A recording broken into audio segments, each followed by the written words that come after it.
When we're young, we have an amazing, positive outlook about how great life is going to be, but somewhere along the line, we forget to dream and end up settling. Join Up Dots features amazing people who refuse to give up and chose to go after their dreams. This is your blueprint for greatness. So here's your host, live from the back of his garden in the UK, David Ralph.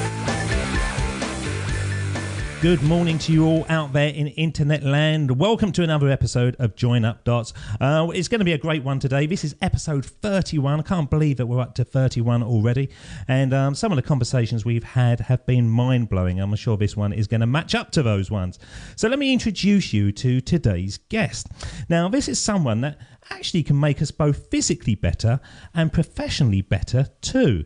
With a degree in medicine and 3 years under his belt working in an Australian hospital, he knows a thing or two about injuries and the like. But unusually for a doctor, this career, which for many is a choice for life, was not his only focus. As whilst performing his medical roles, he was eagerly researching and developing quite a few internet businesses which he modestly claims as failed or moderately successful startups. There are quite a list of them: an online mapping site, a MySpace profiling site, a divorce website, a limousine directory, various travel websites, blah, blah, blah, blah, blah, and even one that is designed to train individuals to improve their lie detection skills. So we're going to see how he gets on with me today. But he still managed to earn nearly $1 million in a year from a bedroom in his parents' house from affiliate marketing, which to me sounds, well, unbelievably successful. But he really came to the fore when back in 2012 he created Time Doctor, a way to manage your staff's time if in his case he was eager for them to work more remotely than they had previously. After all, how do you know that they aren't sitting watching Harry Potter 27 when actually they should be head down working? Now, with the success of this under his belt, he increased his portfolio of successful startups with the creation of staff.com, which is a global online platform for recruitment. So what does he do when he isn't working, and does he use the Time Doctor software himself? And what's this nasty rash that I've developed recently? So many questions I need to ask the one and only Time Doctor himself, Mr. Rob Rawson. How are you, sir? I'm fantastic. It's great to speak with you. It is true, actually, in that introduction. As I was saying that introduction, I know it's a bit sort of tongue-in-cheek, but you must be one of the worst bosses to have if you want to pull a sickie. You must be able to tell instantly if somebody is faking it. Well, the problem is that all of our staff are around the world and nobody lives in the same area, so it's probably easy for them to get away with working, just chucking a sickie, but also they have flexible hours, so they can basically go on break whenever they want to. Which is the sort of utopia for today's workforce. That is actually one of the reasons why I've started doing this, because several years ago I read, which I'm sure you have read as well, Tim Ferriss's 4-Hour Work Week. And yes. As I was reading it, I remember I got to page 44, and I don't know why that page stuck in my mind, but I realised I was seeing the world in a different way, and I was thinking, why the hell should I be working at 9 o'clock in the morning if I'm not a good 9 o'clock in the morning worker? Was that the kind of theme where you led to? And we will be going back into your past, but for the Time Doctor, the platform that you've created, was it based around those kind of Tim Ferriss logics? It's really interesting for my staff that actually they do work in all kinds of hours, and some people are productive more at night, and they're fairly flexible about the hours that they work. So actually, partly for me, it was based around that. So definitely for me, I was looking to be able to work wherever I wanted to in the world and to work whenever I wanted to. And so that was my purpose. But for my staff, it ended up being a little bit like that as well. It's not that they don't work hard, though. They do work very hard, but they do have flexible hours within the hours that they work. And with that flexibility, you get so much loyalty, don't you? There is a lot of loyalty. I think that some people really love it. There's some people don't cope with working from home. I'm not saying it's a panacea for everyone, but I think pretty much all of the people that are in my team now would find it hard to go back to an office because it's almost like a massive hassle now. They have to travel to work, in some cases an hour each way. And to go back to that way of working seems crazy, once you're working from home for a long period of time. It seems totally crazy, and I can't understand nowadays, with the power of the internet, the sort of connections that we can make virtually, why we have to do the daily commute. I don't get it. I spent years working in London, fighting my way on a train and on an underground every morning just to get to work. And now if I do it and I have to go up there, I feel like I've done a day's work just getting there. Yeah, I do think it depends on the situation. I'm not going to say it's for everybody. And the reason why I say that is because I think the main negative of working from home is if you don't have a good community and a good social life outside of work. And then what happens is you can just become very, very insular. But for most people, that's not an issue because they have their family, they have their friends, and they just don't want to go to an office. And so, yeah, it's for most people, it's a huge benefit. Is the platform Time Doctor globally accepted as the one to go to? Because I know there's one or two, aren't there, that's similar out there. Are you dominating the market with this kind of resource of being able to monitor what your staff are doing at any given time? I'm pretty positive that we are number one in that space of being able to track time and track what your staff are doing all around the world.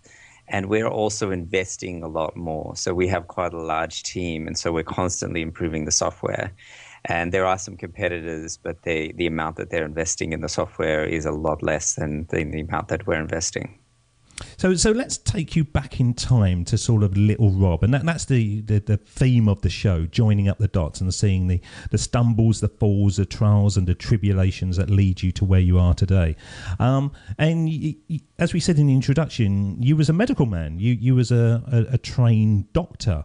That fascinates me, that you went through the effort, and it is effort, isn't it, of training to be a doctor. It's a huge Absolutely. effort, huge undertaking. Yeah. And most doctors, I would think, once they graduate. Is that the term? Do they graduate? I assume they do, doctors.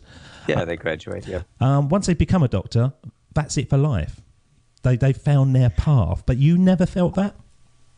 I think that for a lot of doctors, actually, they complain about it and they say, oh, the job's no good because of this or this or this. I actually didn't complain. I think it's an awesome profession, and in a way, I wish I could do both. Could I do medicine and also be in business? And I think the answer to that is no, I can't really do both, because if you're being a doctor, you have to devote your life to it if you're going to be a great doctor. And that's the decision that I came to. I couldn't be a part-time doctor. So I couldn't really see myself being a doctor for the rest of my life. I'd like to do a medical business perhaps after this business, but it's not really my path to be a doctor, and I really fell into this path of being an entrepreneur, and I really enjoy that. It is funny, as you say, you fell into it, because we're doing episode after episode, daily, and yes, everyone from afar, and I was the same, would see people in success and just feel that they breezed through and it was a given and they just knew what to do. But that's not true, is it? Everyone has to fall into something. You haven't got all the answers when you start. I had a lot of ambitions, and so I don't know if fell into is exactly the right way to think of it, but I actually really had a lot of ambitions to be successful in business. Even when I was going through medicine, I was constantly starting businesses. I took a year off to start a marketing consultancy, which is absolutely crazy. I actually did a course with Jay Abraham. I don't know if you've heard of him. He's a marketing guru. So I read all of his stuff about marketing, and then I decided I was a marketing expert at that point. And then I actually took a year off medicine just to teach people and to consult with businesses about marketing. So I really wasn't quite in the medical track, if you can see that even from during medicine, I was doing that kind of thing. And I think that probably part of the reason I did medicine is really because it's the path that you kind of feel like you need to do a degree, and what is the degree that I'm going to do, and then I decided to do that, and so it is funny in a way. It's strange to just do something completely different. It's interesting, and it's almost like having two lives at the same time. Yeah, no. So yeah. I can't quite get my head round how you juggled that. You're being a doctor and you're running online businesses. Surely your bosses at that time must have said to you, hang on, is your focus on the medical profession or is it on business? Was there any sort of conflict at that time? I don't think your medical bosses get into you in that much detail. You really just have to pass your exams, and it's not really like that. So no, they're not really looking at whether you're doing work outside of medicine. You have your own choices to do what you want to do. I think I'm getting all my knowledge from Flying Doctors and these Australian programs. So it's wrong the way I'm coming to it. Well, the reason why I actually left medicine was, as I said before, I think it is something you need to devote your life to. It's not a part-time profession. It really should be devoting your life to it, and that's because it's such a critical skill, and you can't be sort of half a doctor and have half of the knowledge that you need to have. You need to be completely focused on it. You need to be the best you can possibly be because people's lives are depending on you. What's this?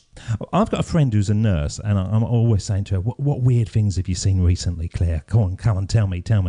What kind of weird things when you was a doctor did you see that you still look back on and you think, whoa?" I have so many very, very intense moments, and in the beginning, actually, when I was working in emergency, I found it too intense. I was very nervous in the beginning, but I got more used to it as I went on.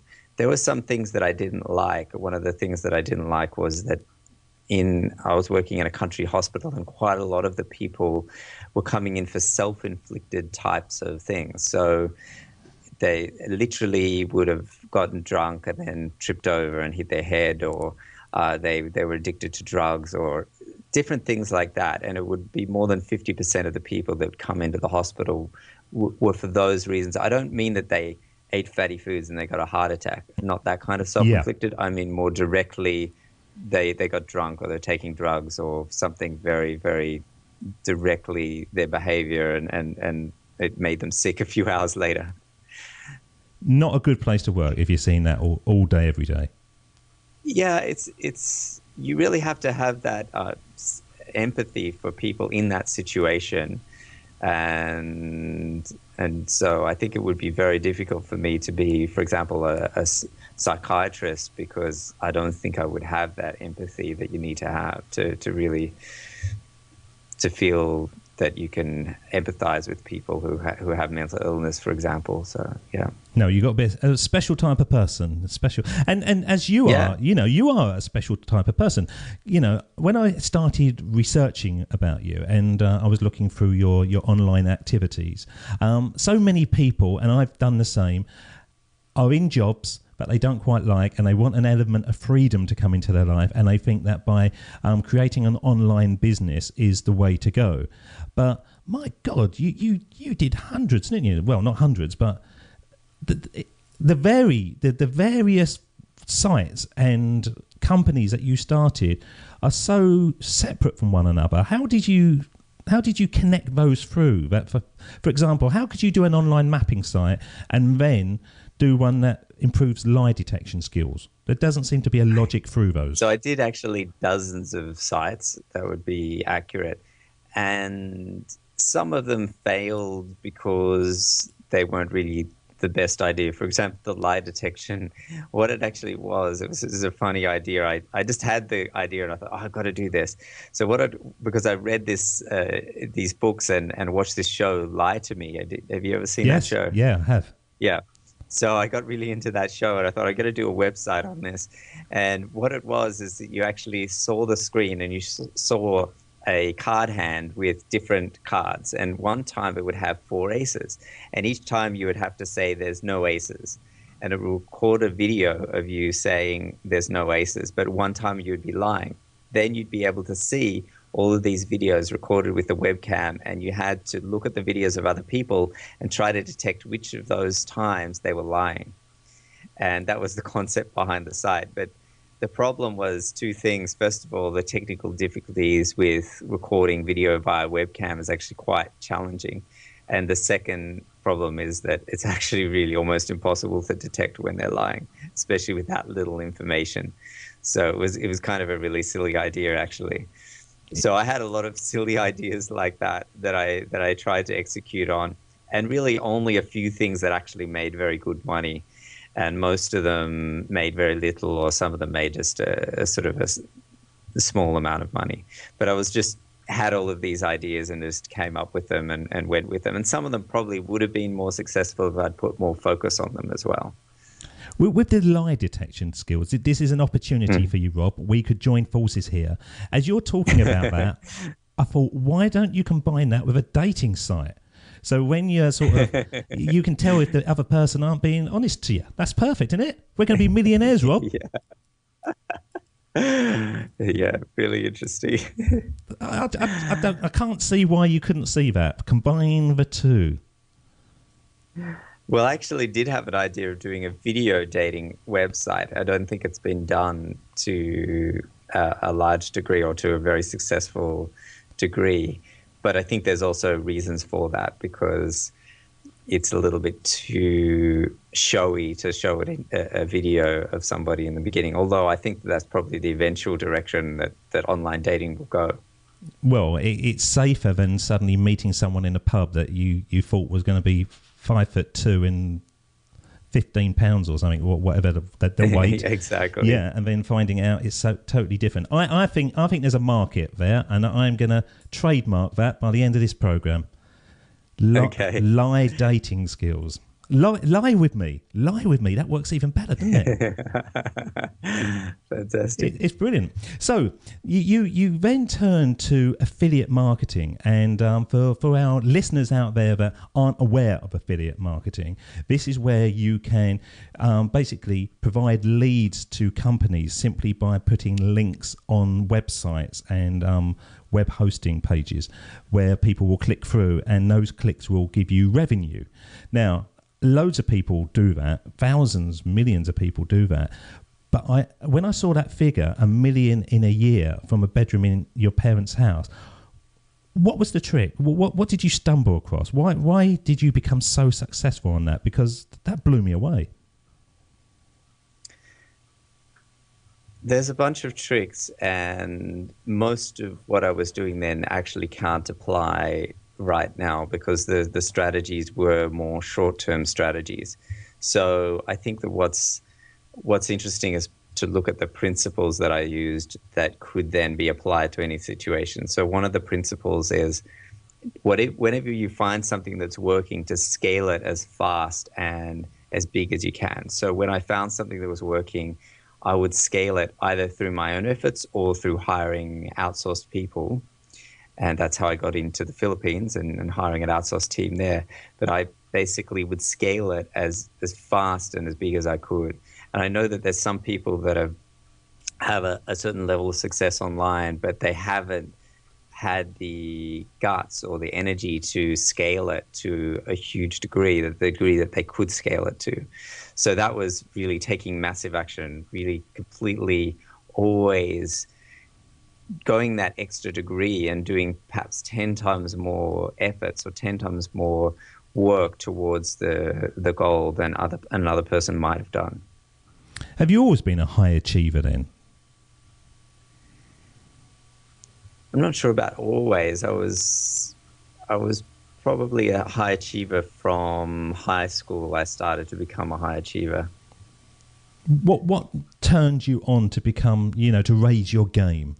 What was the spark to actually say no? The initial psychological reason was because I felt that I wanted to prove myself to other kids, that somehow I felt like I couldn't fit in with other kids, and I wanted to prove that I was able to succeed, and by proving that I could either fit in or become respected with kids at school. So that's my initial psychological reason, the deep down, psychological reason for it. Well, why would you think that though, Rob, as a child, that you weren't fitting in?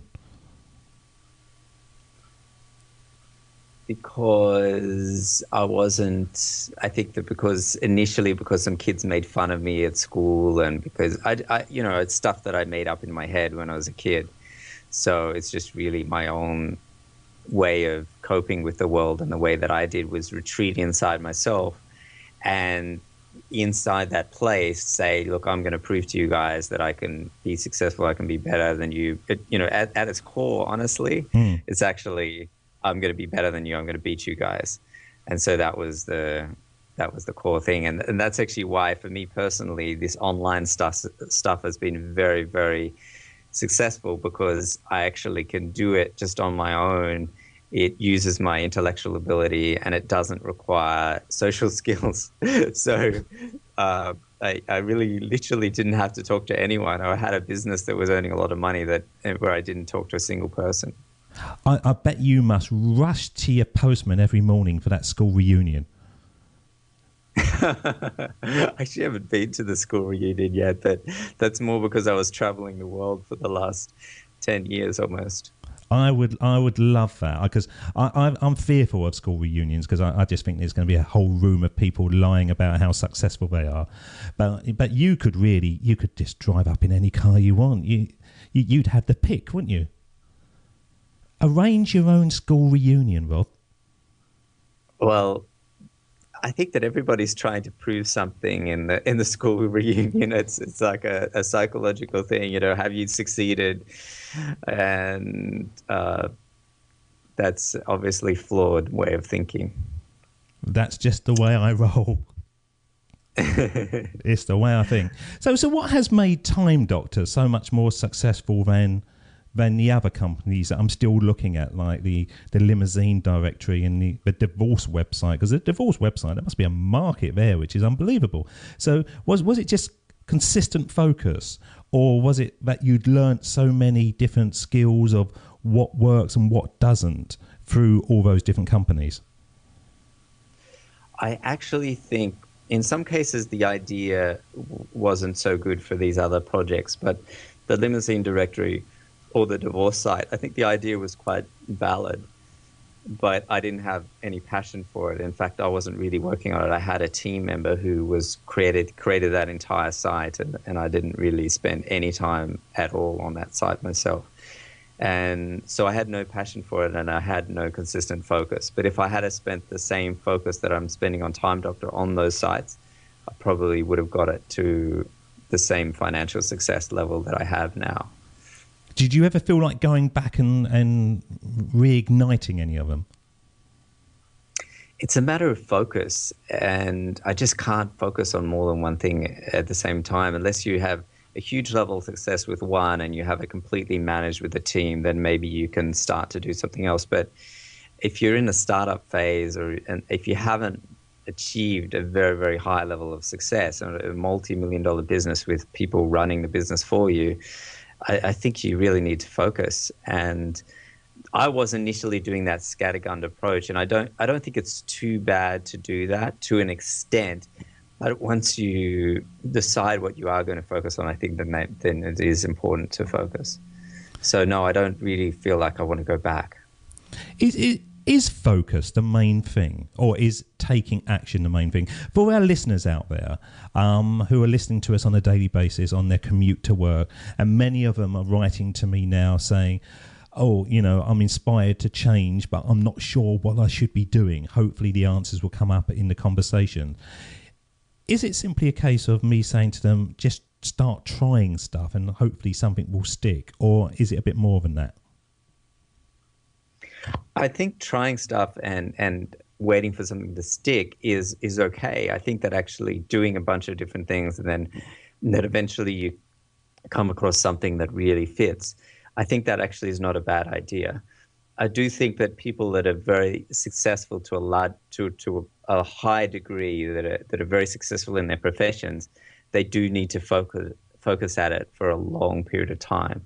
So it's a bit of, I don't think there's a simple rule here. I think there are people that have been successful in business, for example, doing 4 or 5 different businesses, but they are more the exception than the rule. And the rule is more that you really have to focus on one thing over a very long period of time. And it's this momentum, especially in business. It takes 2 years even to get to the point where you can get momentum in most cases. And in some cases it takes longer. It takes maybe 5 years where you get to the point where the business just starts to get better and better and better and earns more and becomes very successful. And if you don't get to that 2-year point or 5-year point, whatever it is for your business, you just never even go to see a reasonable level of success. And that is one of the problems, isn't it? You know, I know I've had that. I've created sort of online companies, and I've kind of given up too early. And it was either that my passion, as you were saying, and I agreed totally with what you were saying, it was either that my passion wasn't quite there. I was just thinking, this is going to make me some money. Brilliant. This is what I'm going to do. Or it just kind of seemed too hard. And I got to a point when the hours were taking over and I was doing longer and longer hours, and I couldn't quite see those rewards. If I had pushed through, then possibly I wouldn't be doing this now. I'd be sitting on a beach somewhere with my laptop. But you do need to just keep on pushing, don't you, until you get to a clearly defined line when it's either not going to work or I'm going to keep on going. I think that's true in most cases, and I think that's where the passion comes in, because the passion is what drives you to be able to keep pushing and pushing in the same direction. And in most businesses, you do need to push past these points where you just think it's not working. I mean, it's happened to me multiple times in the Time Doctor business that I felt like it was not working, or it's going to be a failure, or there's a lot of issues. I really pushed very, very hard for a long period of time on this business, and now I am starting to see the level of success coming from that. But I think it's still only just now that it's really getting a bit of momentum and success, and it does take a lot longer than you think in most cases. So why haven't you stopped? Why are you still pushing? Is it just a personal belief that this is a great thing that you're creating, or is it something else? I think it's coming from my belief. It's coming from my drive to do it and to succeed at it. And it's just, I have this goal that I'm going to be successful with. I've written down the goals and I'm focused on them. And it's, if I switch now and do something else, I know that that's going to take probably 5 or 10 years, and it's not the right move for me. I want to focus on this and continue on this.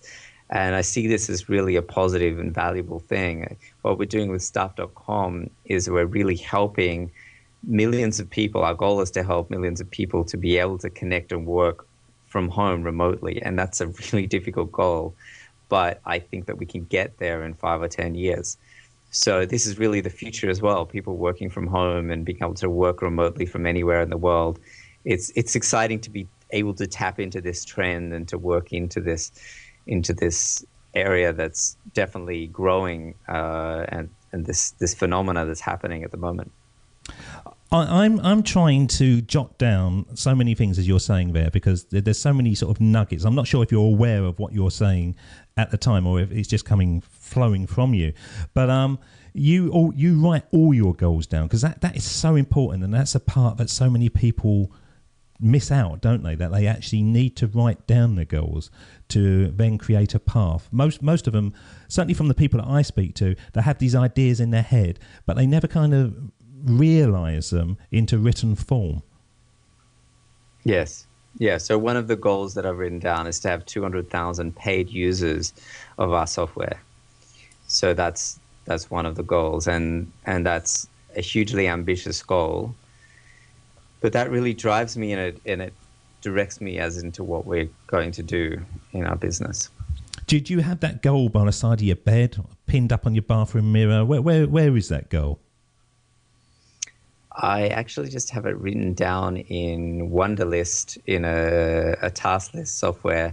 And so I review it. I have a task every week to go back and review my goals. So I actually only review it about once a week.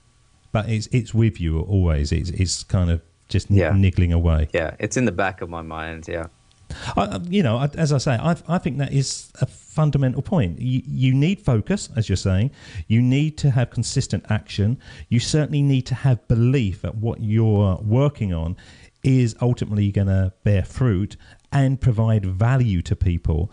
And you need to have written goals. There's a lot of luck. There's a lot of other stuff that sort of comes into it. But if somebody out there is thinking of starting something and they just followed those steps, that's going to set them off in a good direction, not maybe the perfect direction, but that's going to help them a lot, isn't it? It is. And I think you need to also be careful about the goals too, and your motivation for them. So if you imagine that life that you're going to have with those goals, is that what you truly want? And also you have to think about the sacrifice. You don't have to go for these super ambitious goals as well. I wouldn't say that you should feel that you have to do a super ambitious goal. But on the other hand, I think it does create you as a bigger person. It gives you a purpose in your life. And especially if that goal is connected with something that is helping humanity and other people in some way as well. So I would definitely encourage you to create an ambitious goal. Are goals better when they're linked to value and helping people? I feel it's more sustainable and it's more long-term and it's more linked to the highest level of happiness that you can have, which is to contribute to other people. Because so many people that I've been speaking to pretty much base their whole business on providing value, helping people. And so many people have said to me, once I realised it was about providing value to people and helping other people and solving their problems, that's when all my problems were solved as well. And the more I gave out, the more I got back tenfold. I think there's a lot of truth to it. And I don't think there's any 100% rules here, though. I know that I personally started off going for money. And I had a goal to earn $1 million a year, and I was constantly going for that goal, and I did achieve it. And then I felt, after I achieved it, I felt a bit sort of despondent, like, well, what is this? This is meaningless, and I don't feel very happy from it. So it didn't make me happy. And I think that a higher level goal doesn't necessarily make you happy either, but it's more of a process that you can work on for a longer period of time, and it's less likely to leave you being despondent. Like, having your only goal being to have a sports car, I don't think it's very deeply satisfying. Not that there's anything wrong with that or the money. So I do think also it doesn't mean that it has to be just about having some kind of charity type of thing. I think that business in itself, a lot of businesses, you are serving people, so it's actually okay to have even a mundane kind of business like you doing garbage for people, and somebody could be very, very passionate about collecting garbage, and I think that's great. We need people in the world that become super passionate about collecting garbage and doing it in a really amazing way that impacts people in a positive way. So this is not just about curing cancer, or it's about your personal goal, Yeah, I agree with you. I think collection of garbage is got to be forefront, hasn't it? And the brilliant thing about that, there's no training. They just pick it up as they go along. That's probably the worst joke I could say at that moment. So the theme of the show, trying to get away from that joke because I feel slightly ashamed of myself, I'll be honest, bringing that one up, is Steve Jobs' iconic speech back in 2005. And I'm going to play it to you because we try and play this on all the shows. But I just want to ask how relevant this is, the words that he says, has been to your life and how it is current to your life now. So I'm going to play this and then I'm going to ask you a few questions afterwards. Of course, it was impossible to connect the dots looking forward when I was in college, but it was very, very clear looking backwards 10 years later. Again, you can't connect the dots looking forward. You can only connect them looking backwards. So you have to trust that the dots will somehow connect in your future. You have to trust in something, your gut, destiny, life, karma, whatever, because believing that the dots will connect down the road will give you the confidence to follow your heart, even when it leads you off the well-worn path, and that will make all the difference. So are those words relevant to your life, Rob? I really love what he's saying. I think that you could be constantly doubting your future, or you can constantly be doubting whether you're on the right path, or you could say, this is what I'm doing now, and I can be really putting myself into that with all of my energy. And I think that that's interesting also, that life is a combination of that goal that we've talked about, but it's also about going in the direction that life takes you. It's about designing your life through goals, but it's also about following the path that is in front of you, that seems to sort of reveal itself, as in, this is what I'm going to do. And so I think it's a combination of those two things. So looking back over your life, are there dots that you can join up where you can go, yeah, okay, I can see that I went from there to there to there, and that has kind of vaguely led me to where I am now? Lots of dots. Yeah, absolutely. I can see, for example, how I went to certain seminars, personal development type of thing, and how that influenced me, and how that made me turn direction in a way, and then I could see when I became really despondent at one type of my life, and then how I turned that around. So lots of different things that I can see. But you didn't have a clearly defined path. Was it, as he says, gut, intuition, the belief that you were going to do better than your schoolmates? I don't think I had a clearly defined path. Absolutely not. Because look at what I did. I did medicine, and then I did something completely different. If I knew what I was going to do, would I have done medicine in the first place? I don't know. Which is the answer that I love, and it really is what I want to come through all these shows. That you guys, you're coming on here, you're telling your story, you are successful, and that's why we're getting you on the show. But you made it up as you went along, but you took the action, and you had focus, and you made mistakes. You know, I keep on saying the same thing over and over and over again. And if anyone is out there sitting on the train listening to this, and they just have that little idea of, wouldn't it be good if this was created or whatever, just look into it, see if it's out there already, you know, and ask your mates, would it be a good idea? And we're not saying that you've got to create £1 million a year. We're not saying that you've got to, you know, quit your job. All I'm saying to you is, you don't have to be miserable in your situation. There are steps you can take to, you know, be proactive and change your own situation, because life is great, and it should be great. And it's really upsetting for me personally if there's people out there that aren't getting what they should get because of their efforts. That was me having a rant. That was me having a rant. Yeah, I think that's really true, but it's also that you can be in your, if you're miserable now in your current job, and you're kind of looking for, oh, I wish I had something else, you know, you could get that other thing, and then you could be miserable in that too. You know, you can't, it's actually the excitement comes from, it's almost like the excitement just drives it. You have this excitement, and then you decide to do something else as a result of that excitement. You can't just think, well, I'm going to do something else and then I'll be excited. No, it doesn't work that way. You get excited and then you do something else. Yeah, but then or you do the same thing, but you're excited about what you're always doing. I mean, it could be either way, but the excitement doesn't come from some external thing that you're gonna somehow do this magical career that's gonna make you excited. You have the excitement and passion inside of you, and that drives this career that you're gonna create for yourself. Absolutely. But if you haven't got that passion or that drive, or you didn't realize you've got to do something first of all to kick it off, haven't you?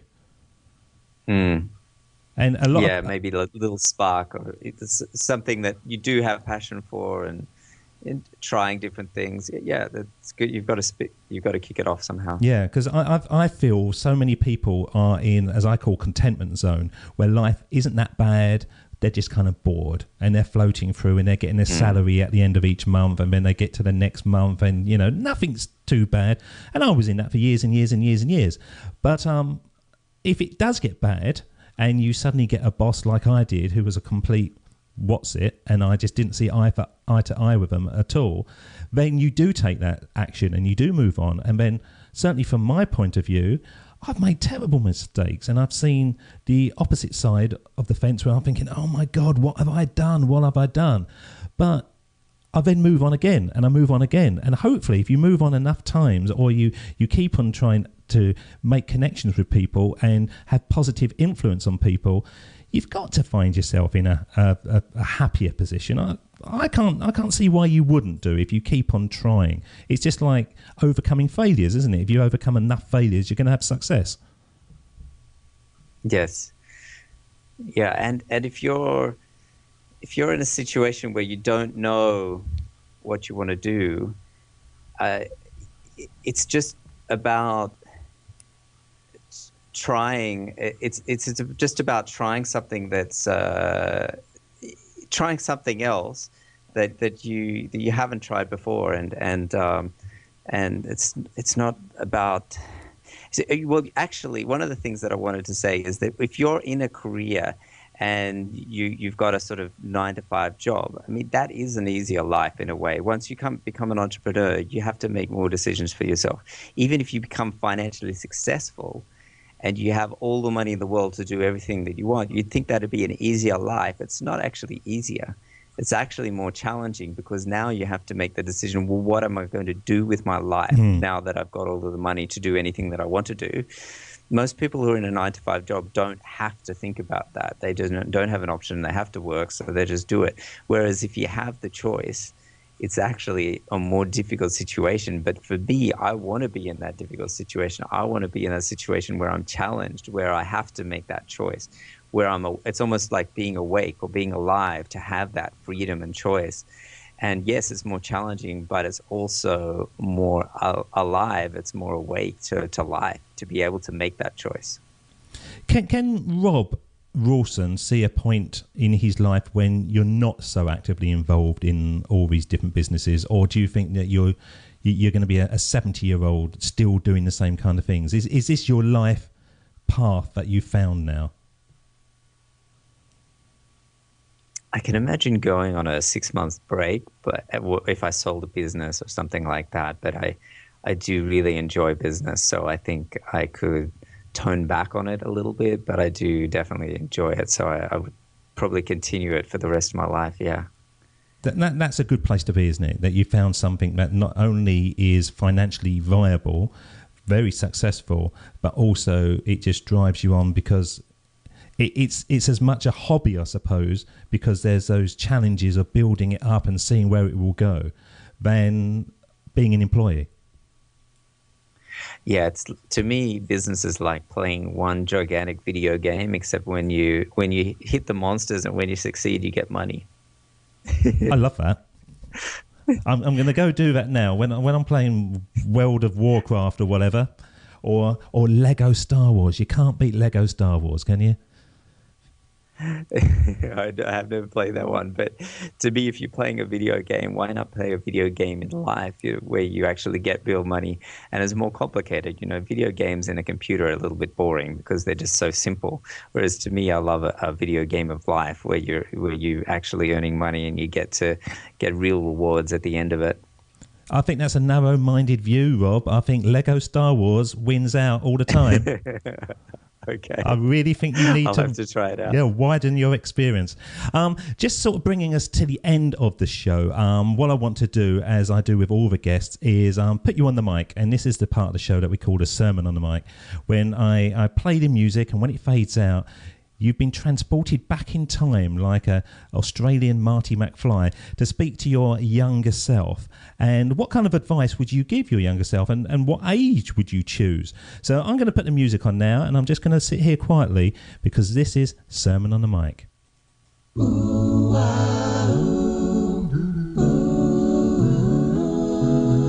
here we go with the best bit of the show, the Sermon on the Mic. with a sermon on the mic.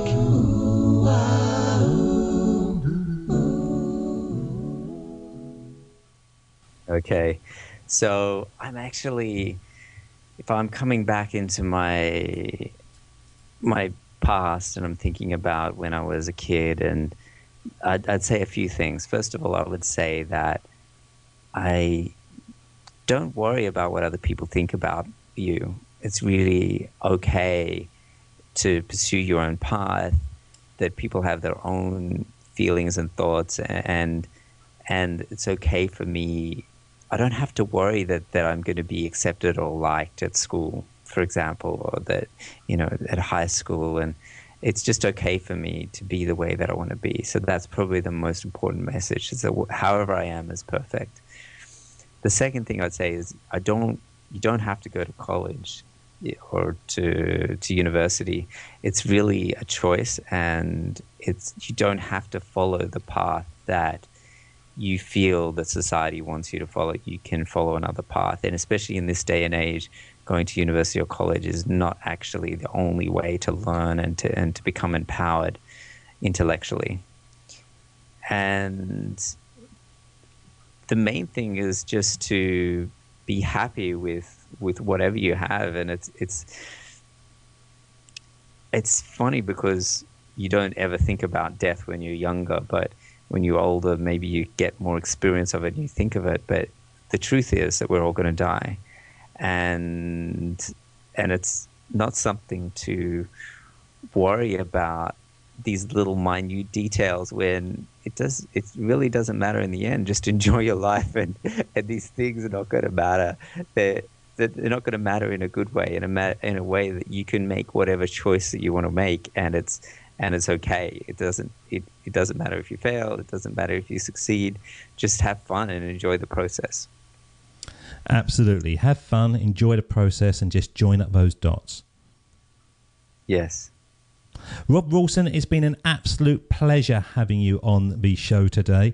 I think what you've achieved is simply amazing, and I think you're going to go on to sort of bigger and bigger success. I can just hear the passion coming out of you, and you sound like you're having fun with it as well, which is the main thing as well. So just before we go, as I say to all the guests, the door is always open to come back at a later time and tell us what you're getting up to, because the beauty with joining up dots is our histories keep on sort of building forward, and I believe that connecting those dots, joining up those dots, is the only way to build our futures. So Rob, thank you so much. Okay, thank you. David doesn't want you to become a faded version of the brilliant self you were once to become. So he's put together an amazing guide for you called the 8 Pieces of Advice that every successful entrepreneur practices, including the 2 that changed his life. Head over to joinupdots.com to download this amazing guide for free, and we'll see you tomorrow on Join Up Dots.